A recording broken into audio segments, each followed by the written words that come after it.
আসসালামু আলাইকুম প্রিয় দর্শক। কিছু সোশ্যাল অ্যাক্টিভিস্ট বলার চেষ্টা করেছেন যে এই ডাকসু নির্বাচনে আগামীকালকে যে ডাকসু নির্বাচন হবে সেই ডাকসু নির্বাচনে হস্তক্ষেপ করার চেষ্টা করছে সেনাবাহিনী এবং বিভিন্ন ধরনের চক্রান্ত করছে। আজকে সেনা সদরের এক প্রেস ব্রিফিং এ সাংবাদিকদের প্রশ্নের উত্তরে সেনা অফিসার্স ম্যাচে যে ব্রিফিং অনুষ্ঠিত হয় সেখানে সমসাময়িক বিষয়সহ ডাকসু নির্বাচন, বাংলাদেশে জাতীয় সংসদ নির্বাচন, আইনশৃঙ্খলা বাহিনী, মব সংস্কৃতি সব নিয়ে কথা বলার সময় কর্নেল মোহাম্মদ শফিকুল ইসলাম ডাকসু নির্বাচন প্রসঙ্গে বলেন যে, ডাকসু নির্বাচনের সঙ্গে সেনাবাহিনীর কোনো সংশ্লিষ্টতা নেই।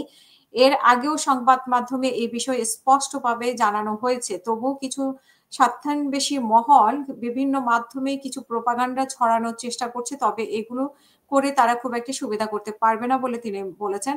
এবং জাতীয় নির্বাচন প্রসঙ্গে তিনি যেটা বলেন যে, আমরা জেনেছি যে জাতীয় নির্বাচনে সম্পৃক্ত করা হবে সেনাবাহিনীকে। তবে নির্বাচন কমিশন থেকে এখনো ওনারা আনুষ্ঠানিকভাবে কোনো নির্দেশনা পাননি।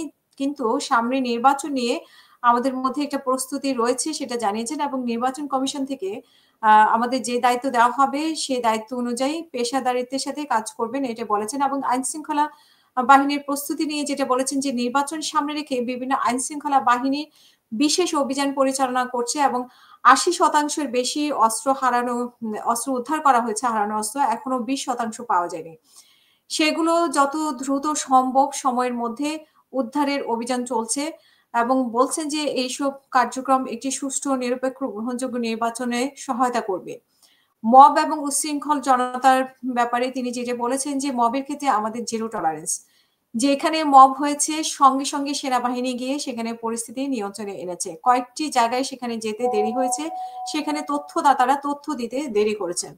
কর্নেল মোহাম্মদ শফিকুল ইসলাম আরো বলেন যে, যেকোনো ঘটনা ঘটার পরে সংশ্লিষ্ট আইনশৃঙ্খলা রক্ষাকারী বাহিনীকে সেখানে মোতায়েন করা হয়। তারপর সেনাবাহিনীকে যখন বলা হয় ততক্ষণে অনেকটাই কালক্ষেপণ হয়ে যায়। তারপরে নিকটস্থ ক্যাম্প থেকে পাঠানো কিছুক্ষণ বিলম্বিত হয়। এই সময়ের মধ্যে কোনো ঘটনা ঘটে যেতে পারে, সেই দায়ভার আইনশৃঙ্খলা বাহিনী নিতে পারে না। এমন একটি উদাহরণ দেখাতে পারবে না যেখানে আমাদের অনুরোধ করা হয়েছে কিন্তু আমরা যাইনি।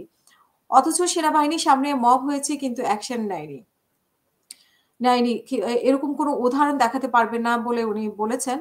আ এবং আমাদের উপর আস্থা রাখুন। আমরা চেষ্টা করছি। আশা করি সামনের দিনগুলোতে এই ধরনের ঘটনা ঘটবে না। গুম সংক্রান্ত তদন্ত কমিশনের বিষয়ে আ তিনি বলেছেন যে, অনুসন্ধানের জন্য কমিশনে যাদেরকে ডাকা হয়েছে সবাই কমিশনের সঙ্গে কথা বলেছে এবং সর্বাত্মক সহযোগিতা করছে।